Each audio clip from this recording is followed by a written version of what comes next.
Bonjour à tous, c'est Sirdek pour une nouvelle vidéo sur la NL Channel, une vidéo qui va être consacrée à mes projections pour la semaine prochaine.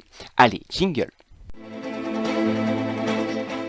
Alors, que nous réserve SSA pour la semaine prochaine? Commençons par lundi. Lundi, on nous annoncera évidemment la bannière. Ce sera un rerun, évidemment, puisque nous sortons d'une semaine de Camus Go de Close. Moi, je vois bien un rerun, un 5 que vous n'avez pas. C'est des choses qui viennent régulièrement et c'est un peu la période où ça tombe en général. Ensuite, je le rappelle souvent, pensez à prendre votre endurance en endurance contre 10 diamants dans le shop. Arrive la fameuse chimère, va-t-on enfin avoir le RC d'Athéna dans la boutique des armures? Ça fait 3 fois qu'ils nous l'annoncent, ça fait 3 fois que ça ne vient pas. Ça devient véritablement une chimère, hein, ce RC d'Athéna. Alors peut-être que l'on va enfin l'avoir cette semaine, mais rien n'est garanti, même s'il nous l'annonce, hein, rien n'est garanti maintenant. Ce sera la semaine du Lucky Cat. Alors justement par rapport au Lucky Cat, j'ai quelques tableaux à vous montrer. Sachez que GT Arcade a annoncé les chiffres, les probabilités de chance que vous avez d'avoir des gemmes avec ce Lucky Cat. Je vous mets donc ce tableau où on a les paliers, les gemmes qu'il faut pour faire ces paliers, le nombre de gemmes maximum qu'on peut avoir, et après, suivant les paliers, vous avez des fourchettes, 1, 2, 3 et 4. Alors les paliers 1 et 2, il n'y a que 2 fourchettes, on voyait que vous avez 90% de chance d'être dans la première fourchette, la moins avantageuse, et que 10-12% dans la deuxième, la plus avantageuse. Les 3, 4, 5, vous êtes dans 3 fourchettes. Alors là, la première fourchette, on est à 75%, donc on a plus de chance, on va dire, d'être dans la deuxième fourchette, puisqu'il est à 20-22%, et 5 autour de 4-5% dans la troisième fourchette. Et les paliers 5, 6 et 7, ceux qui rapportent le plus, alors là on voit que dans la première fourchette on remonte autour de 80-81% de chances d'être dans la fourchette la moins avantageuse. On a 11-12% dans la deuxième fourchette. La troisième est bien autour de 5%. Et la plus avantageuse, vous voyez, vous avez que 1 à 2% de chance. Alors, qu'est-ce que ça veut dire? Eh bien, si vous faites les 6 paliers, alors c'est pas un calcul hyper pointilleux, mais sachez que vous avez 80% de chance d'être dans la première fourchette qui donne 94 à 204 gemmes. Vous avez 15% de chance d'être dans la deuxième fourchette qui rapporte de 212 gemmes à 331 gemmes et 5% de chance d'avoir plus de 31 gemmes. 331 gemmes, pardon, je vais y arriver. Donc, vous voyez, moi, en ce qui me concerne, je suis dans la première fourchette. Ma moyenne est de 167 gemmes. Alors, justement, je vous propose de faire un petit retour sur le Lucky Cat et moi.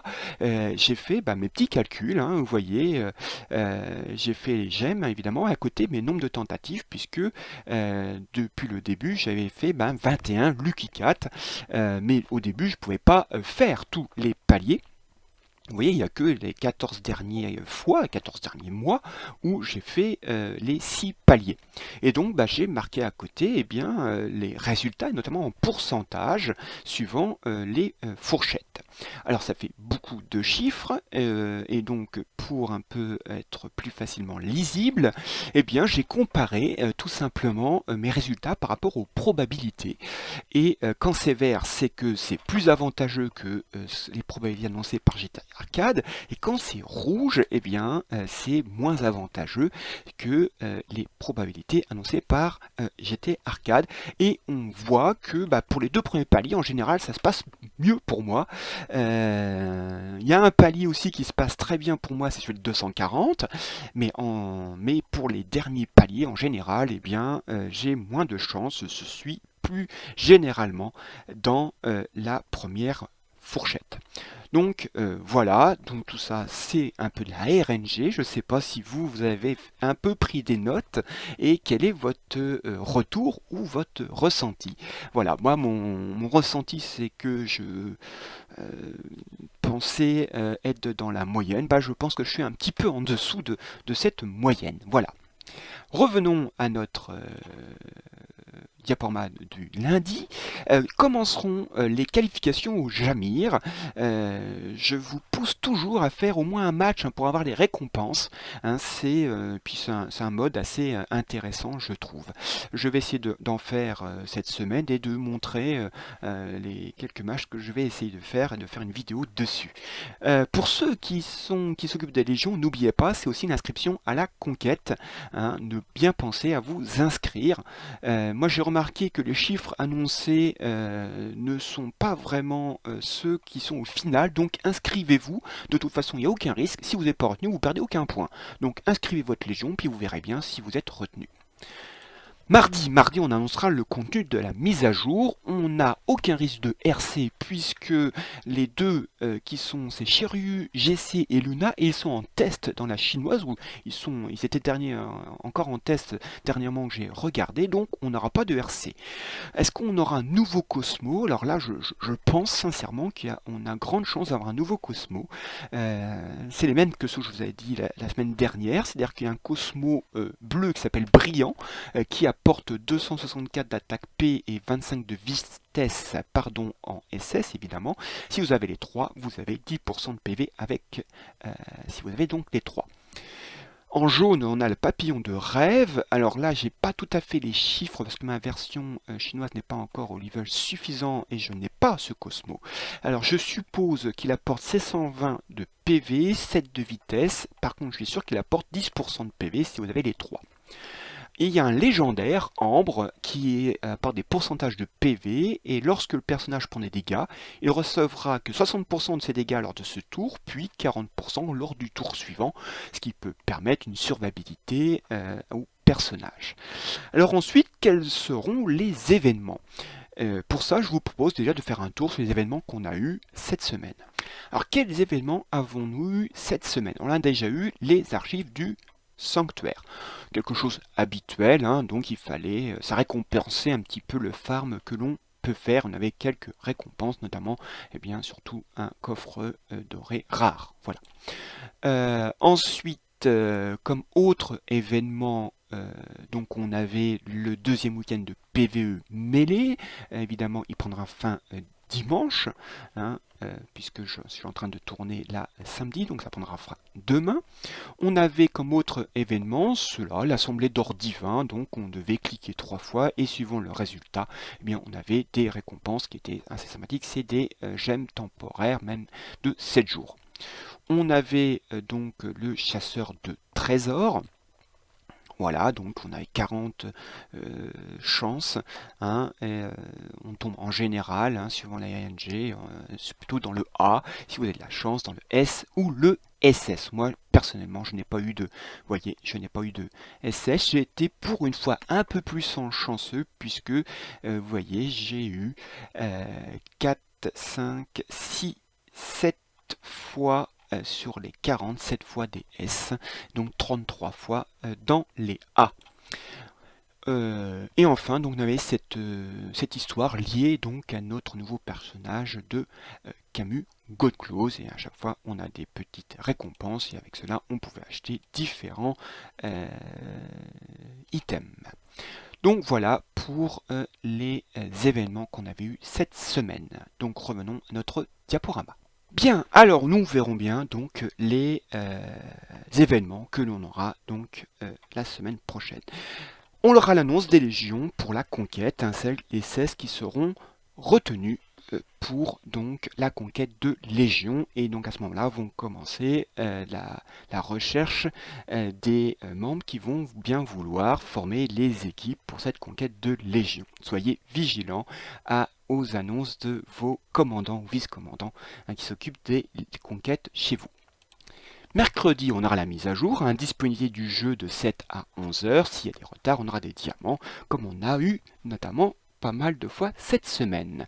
On aura sans doute le grand marché stellaire, donc on pourra acheter des tomes bleus avec des 40 gemmes avancées. On pourra acheter aussi des poussières divines violettes pour les RC, donc avec des gemmes avancées aussi. On pourra aussi acheter des tomes de compétences pour les derniers RC. Et peut-être on aura l'achat de box pour le RC de Mew, puisque nous avons donc le RC de Mew. À ma grande surprise, je ne pensais pas qu'elle allait sortir cette semaine. Vendredi, eh bien, ce sera les huitièmes de finale de la conquête à 20h40 si votre légion est retenue, et les quarts de finale de la conquête de légion à 21h10. Ce sont les horaires du début du match. Donc, je vous conseille fortement de commencer à faire vos équipes 10 minutes avant. Hein. Donc, 20h30, allez-y, vous rentrez dans la conquête de Légion pour faire vos équipes, hein, pour commencer le combat de manière sereinement. Parce que si vous arrivez vraiment ric-rac, c'est là qu'on fait des bêtises, on ne prend pas les bons personnages et c'est là que l'on fait des erreurs stratégiques. Et ce sera aussi les fins des qualifications pour le Jamir. Le week-end prochain, donc il y aura aussi la guerre de Légion à 20h. Je vous conseille d'y participer, puisque plus vous y participez, plus votre Légion aura de chances de gagner. Ce sera les demi-finales de la conquête de la Légion pour ceux qui sont en demi-finale. Ce sera à 20h40 et la finale à 21h. Là encore, je vous conseille de venir au moins 10 minutes avant, hein, pour faire vos équipes. Dimanche, eh bien, il y aura de nombreux cosmos dans le lieu saint. Il peut-être que l'on aura toutes les pièces du RC d'Athéna dans la boutique des armures. Comme d'habitude, je fais un retour sur les commentaires sur ma dernière vidéo. Et Harcourtenay, voilà, me dit que je me demande si c'est fait exprès cette histoire de couleur, hein, puisque j'ai fait une vidéo sur la demande de Dragon, hein, qui avait découvert comment on écrit son nom en couleur. Hein. Donc il se pose la question, lui c'est pas un bug qui aurait laissé GTA Arcade, pourquoi pas. Donc il me dit qu'il aime bien cette petite partie commentaire. Et si tu réponds à un commentaire en particulier dans la vidéo, ça pourrait être peut-être intéressant de le mettre en screen avec ta réponse des fois, si c'est pas trop de travail, comme ça on aurait pu profiter de tes conseils sur la team saignement directement. Eh bien j'applique, voilà, tout de suite, Harcourtenay, ton idée, puisque je mets d'ailleurs ma réponse, hein, je dis que c'est une excellente idée et que je vais la faire la prochaine fois, et donc, eh bien, j'ai retrouvé, hein, la question alors de Fabien qui s'appelle sur le site GTA Arcade, le forum GTA Arcade Ramasog SSA, et sa question c'était: quel est pour vous le meilleur build et quelles sont les meilleures stratégies appliquées pour un rendement optimum? Donc le titre c'était sur la team saignement. Hein. Pour une équipe aussi chère en tome, que pensez-vous de votre rapport prix tome et dégâts occasionnés? Et moi j'avais répondu, personnellement j'axe ma stratégie sur les attaques de Shura Surpli et Doko GC. Je fais 2 coups blancs de Doko GC sur un perso comme Milo GC ou G-Canon, puis un coup blanc de Milo d'Athéna exclamation. Hein. Après, je lance le skill à 3 de Shura Surpli sur le perso qui a été attaqué par Doko. Souvent, ça le tue. Et le passif de Shura fait qu'il attaque immédiatement un perso qui a un saignement. Et parfois, ça tue un perso au premier tour. Donc voilà ma stratégie. Donc 2 coups de Doko GC sur par exemple sur Milo GC et un coup donc de Milo d'Athéna exclamation sur G-Canon par exemple. Et donc Shura Surpli, si avec son skill 3 tue Milo GC, et bien son passif va faire qu'il va faire un deuxième attaque sur un personnage qui a un saignement, et donc il peut tuer G-Canon. Comme ça m'est arrivé, je dirais plusieurs fois quand même, de tuer 2 personnages au premier tour. Et alors là, forcément, votre adversaire, il est un peu en panique à ce moment-là. Voilà. Donc voilà, Harcourtenay, tu vois, j'applique immédiatement cette excellente idée que tu as eue. Si vous avez d'autres idées, n'hésitez pas. Hein, voilà, j'ai suivi l'idée de Dragon sur comment écrire en couleur, hein, son nom dans Sensei Awakening. Voilà, là je marque mes réponses. Si vous avez d'autres idées, n'hésitez pas de les mettre en commentaire. Je me ferai un plaisir d'y répondre et d'essayer d'appliquer le mieux possible. Voilà, j'espère que cette vidéo vous a plu. J'espère qu'elle n'a pas été trop longue. Sur ce, je vous souhaite un bon jeu, amusez-vous bien et à la prochaine fois. Allez, salut!